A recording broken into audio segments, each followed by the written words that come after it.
Hello everyone. तो lastly अब हम welfare under the factories act बात करेंगे। तो सेक्शन 42 वॉशिंग फैसिलिटीज़, इस सेक्शन में बोला गया है कि हर एक फैक्ट्री के अंदर मतलब एक मेनली एडुकेट और सूटेबल फैसिलिटीज़ होनी चाहिए हर एक वर्कर के लिए।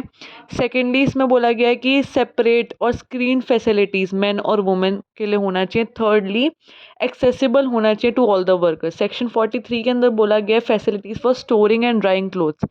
इस सेक्शन के अंदर बोला गया है कि स्टेट गवर्नमेंट जो है उसके पास पावर है रिगार्डिंग फैक्ट्रीज़ कि वो ऐसे स्टोरिंग और ड्राइंग क्लोथ्स के लिए एक कोई जगह बना सकते हैं। मोर ओवर उन्हें डायरेक्ट भी करा जा सकता है कि वो कैसे कैसे कहाँ का कपड़े अपने रख सकते हैं जो वो घर से पहन के आते हैं। सेक्शन 44 में बोला गया है फैसिलिटीज़ फॉर सिटिंग।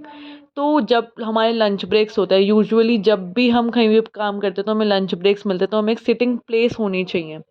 सेक्शन 45 में बोला गया है फर्स्ट एड अप्लाइंसेस। इसके अंदर बोला गया है कि फैक्ट्री के अंदर एक मेंटेन होने चाहिए फर्स्ट एड बॉक्सेस हर एक वर्क रूम के अंदर। और इसके अंदर number of boxes should not be less than 1 for every 100 और 50 वर्कर्स। फिर बोला गया है कि जो भी प्रिस्क्राइब्ड है of the first aid box उसके कंटेंट होना ज़रूरी है। फर्स्ट एड इन चार्ज भी वहाँ पे होगा। और अगर वर्कर्स 500 से ज़्यादा हैं तो एक एम्बुलेंस रूम भी बनाया जाएगा।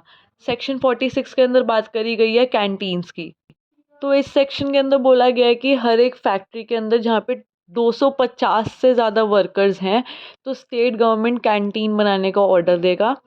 और सर्टेन कंडीशंस नॉर्म्स होंगे, रूल्स रेगुलेशंस, फूड स्टफ़ होगा, कुछ एक्सपायर्ड नहीं होना चाहिए। सेक्शन 47 के अंदर बोला गया शेल्टर्स, रेस्ट रूम या लंच रूम्स। इस सेक्शन में बोला गया अगर वर्कर 150 हैं तो फैक्ट्री ओनर को shelter, rest room, lunch rooms बनाना पड़ेगा।